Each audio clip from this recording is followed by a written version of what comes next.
Be me 26-year-old female. Environmental studies major with focus on sustainable forestry practices. Spent last 4 years writing papers about how logging industry excludes women through artificial barriers.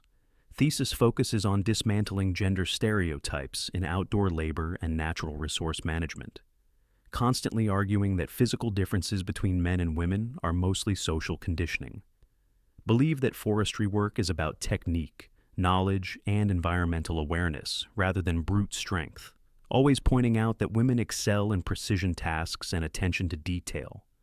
Modern equipment and safety protocols should eliminate need for excessive physical capability. If women can be surgeons and pilots, they can definitely operate chainsaws and fell trees. Decide to prove my research by enrolling in Professional Logging Certification Program.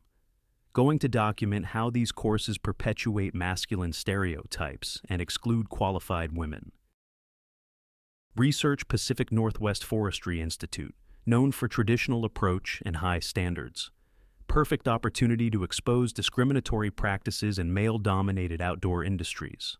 Application requires basic physical assessment and safety orientation before program acceptance. Nothing too demanding, just general fitness evaluation and equipment familiarity testing. Spend 3 weeks preparing with hiking, rock climbing, and general outdoor activities. Feel confident that my regular yoga practice and weekend camping trips have prepared me. Show up wearing my "girls can do anything boys can do" flannel shirt. Class of 18 students. I'm the only woman in entire program. Immediately notice these guys look like they've been swinging axes since childhood. Tell myself that intimidation tactics are exactly what I came here to expose. Instructor introduces himself as Bear, 30 years experience in commercial logging operations. Explains that next 8 weeks will cover every aspect of safe and efficient timber harvesting. Academic portion includes tree biology, forest management, safety regulations, and environmental impact. Excel in classroom settings, consistently scoring highest on written exams and technical assessments. Feel vindicated that intellectual preparation clearly gives me advantage over muscle-bound classmates. Practical training begins with basic hand tool usage and maintenance. Axes, crosscut saws, wedges, measuring equipment, all seems manageable during demonstrations. First hands-on exercise involves limbing fallen trees with hand axes. Instructor demonstrates proper technique, emphasizing controlled swings and precise blade placement.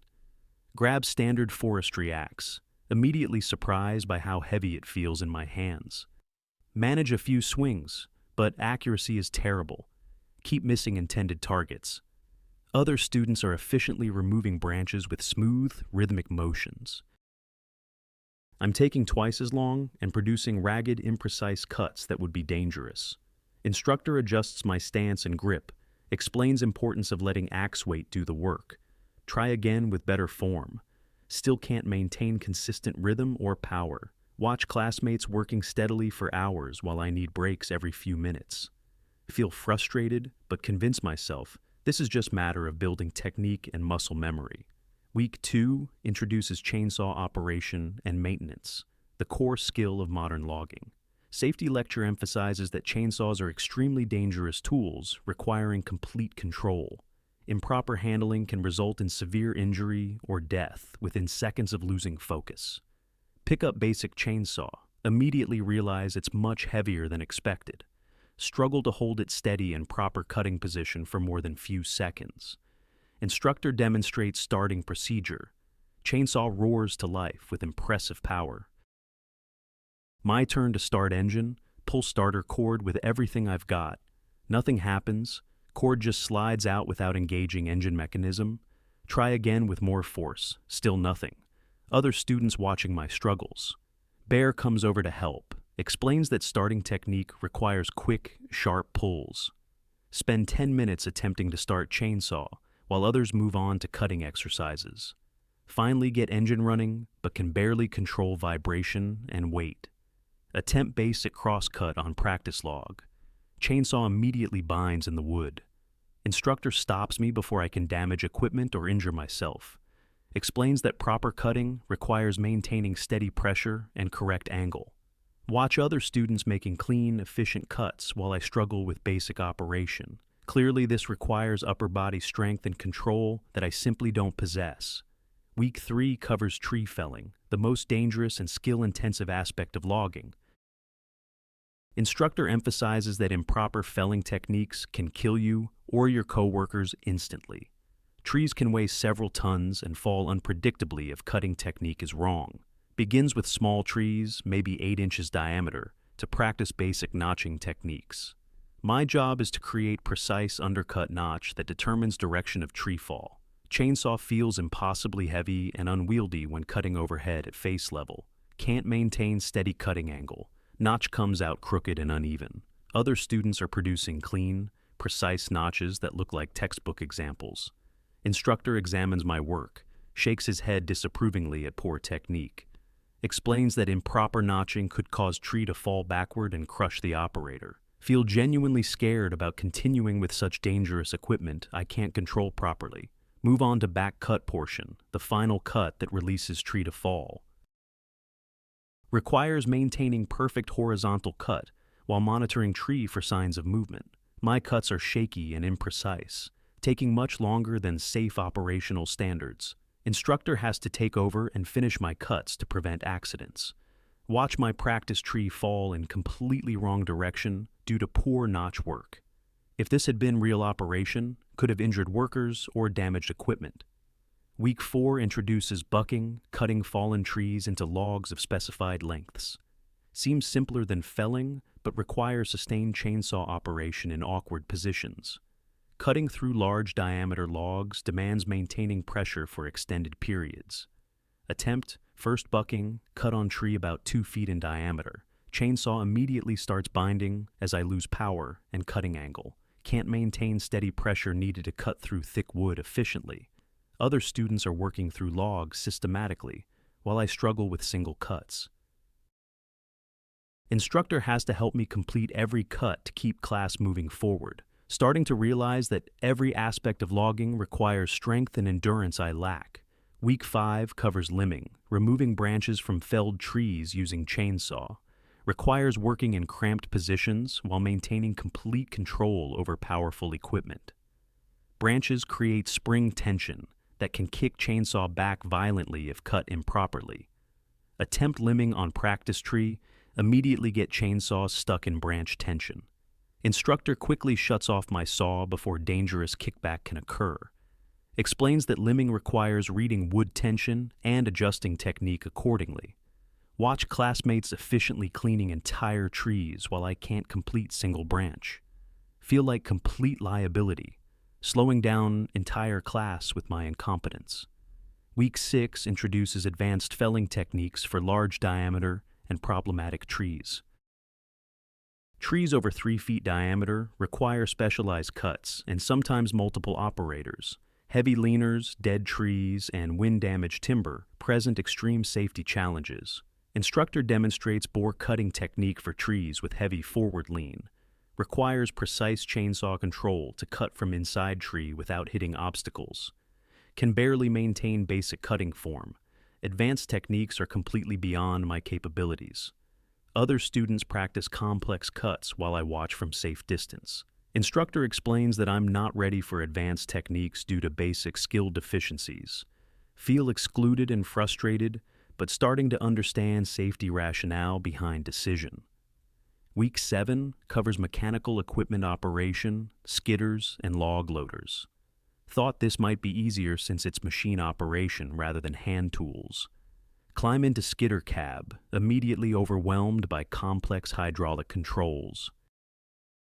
Steering requires significant upper body strength, especially in rough terrain. Can barely turn steering wheel when machine is under load pulling logs. Other students are maneuvering skidders efficiently through challenging forest terrain. I'm moving slowly and jerky, constantly stalling or losing control. Instructor has to take over before I damage expensive equipment or create safety hazard. Realize that even mechanized forestry requires physical capability I simply don't have. Final weeks involve comprehensive skills, testing in simulated production scenarios. Written exams are no problem. Score in top 5% on safety and technical knowledge. Practical skills, evaluation reveals consistent pattern of inadequate physical performance. Can't complete any timed cutting exercises within industry standard productivity requirements. Need constant supervision and assistance to operate equipment safely. Graduation day approaches, instructor requests private meeting to discuss my performance. Explains that while academic understanding is excellent, practical skills don't meet certification standards. Can't recommend me for commercial logging work based on safety and productivity concerns. Suggests alternative careers in forest management, research, or environmental consulting. Feel defeated but also beginning to understand why physical standards exist in dangerous industries. Attend graduation ceremony. Watch classmates receive certifications I couldn't earn.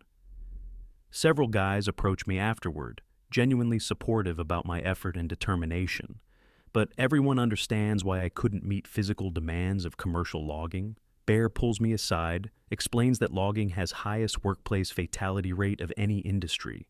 Physical requirements aren't about discrimination. They're about preventing deaths and injuries. Trees don't care about your politics. They'll kill you just as fast regardless. Drive home that evening, finally confronting reality about what I've experienced. Spent years arguing that physical requirements in outdoor industries were discriminatory barriers.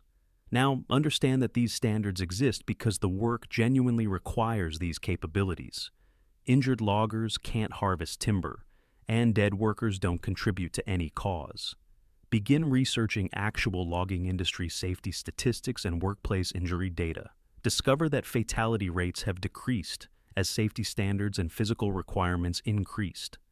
Modern equipment hasn't eliminated need for strength and endurance, just changed how it's applied. Realize that my academic theories ignored fundamental realities of dangerous physical labor. Start completely rewriting my thesis to reflect what I've actually learned about forestry work. New focus on how environmental goals can be achieved while respecting operational requirements. Get significant pushback from academic advisor who expected different conclusions. Several professors seem disappointed that I'm not confirming preferred narrative about gender discrimination. Defend new research by pointing out that environmental protection requires competent forest management. Argue that lowering safety standards to increase diversity could harm both workers and forests. Thesis committee becomes uncomfortable as I challenge prevailing assumptions about gender roles. Some faculty members accuse me of internalizing masculine values and betraying feminist principles. Finish degree with research that contradicts most of my previous academic beliefs. Now, work as liaison between environmental organizations and logging industry. Help develop sustainable practices that acknowledge both ecological and operational realities. Focus on finding roles where women can contribute effectively rather than forcing inappropriate placements. Also consult on safety training programs that emphasize skill development over social engineering. Receive criticism from environmental groups who think I've been captured by industry interests. But protecting forests requires working with people who actually understand forestry operations. Looking back, logging school was most valuable education I ever received about real world. Learn that nature doesn't care about human political theories or social preferences. Dangerous work has genuine requirements that can't be wished away through activism. Trees, chainsaws, and gravity operate according to physics, not social justice principles. Wish more environmentalists would gain hands-on experience before making policy recommendations. Now, trying to bridge gap between academic environmental theory and practical forest management. Real conservation progress requires understanding both ecological science and operational constraints. Sometimes protecting environment means acknowledging that different people have different capabilities. Most effective environmental protection comes from working with skilled professionals, not replacing them. Learn to respect expertise and physical capability, rather than dismissing them as social constructs.